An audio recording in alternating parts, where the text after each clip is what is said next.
পড়াশোনা ভালো হলে পাস করবে না, তোমার পাশও তো করছে, এবার বললো যে পাস করেছে চাকরি পাবে না, বলে চাকরিও পেয়েছে, চাকরি পাবে বেতন পাবে না। হ্যাঁ বেতন তো বেতন পেয়েছে, সবকিছু তো ভালো, চেষ্টা করে যায় বেশি ভালো ভালো না। তো কিছু মানুষ আছে তারা তখন বলেই যাবে,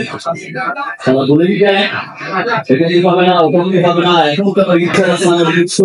করে না। আরে ভাই গত 25 বছর ধরে এই দেশের বাইরে সিনেমা রিলিজ করে কোরআন করতে করতে করতে করতে 25 বছর পার হয়ে গেছে।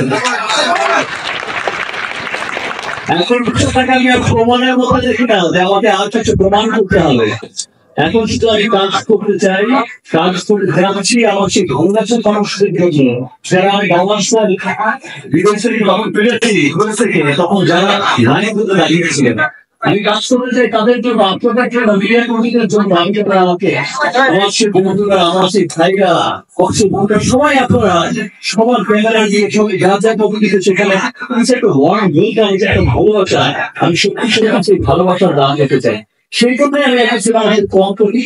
সিনেমা তো আরেকটা জিনিস যে তুমি কোয়ালিটি সিনেমা না হয়, আমরা হয়তো অনেক কথা বলে যাচ্ছি, আপনারা দেখছেন যে কোয়ালিটি সিনেমা না বলে আমাদের দেশে মাল্টিপ্লেক্সের মাল্টিপ্লেক্সে চলে না, আর বিদেশে তো আমরা অনেক ভূমিকা একটা ইংলিশ সিনেমার পাশে, একটা অনেকে আলিপুরের নামের পাশে আমার সিনেমাকে স্থান দেবে, কিন্তু কোয়ালিটি আছে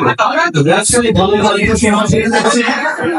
যারা তো অনেক রিলিজ হচ্ছে, আর এই কোয়ালিটি রিলিজ হচ্ছে। তো এই ব্যাপার কথায় গান বাজিয়ে আমরা সকালে একসাথে বাংলা সিনেমার উন্নয়নের কাজ শুরু, যারা ভুলভাল কথা বলবে বাংলা সিনেমাকে টিকিয়ে রাখতে চায়, এইগুলো রাখতে চায়, তারা আসলে ঘুম থাকে না, দেখে না, তারা দেখে তারা বলছে দেখুন এগুলোর কথা আসলে অনেক বাংলা সিনেমা থাকতে থাকুন, যে কেউ মানে বাংলা সিনেমাকে সাপোর্ট করবে, সেটা আমার পক্ষে আমার আজকে আপনি দেখছেন যে আমার 25 বছর কিন্তু সারা বছর সিনেমা রিলিজ হয়েছে। কিছু কিছু মানুষ দেখবেন যে আপনার আমাদের একটা গল্প আছে, তাহলে ছিলেন আমার চাকরির সাথে কাজ করে অনেক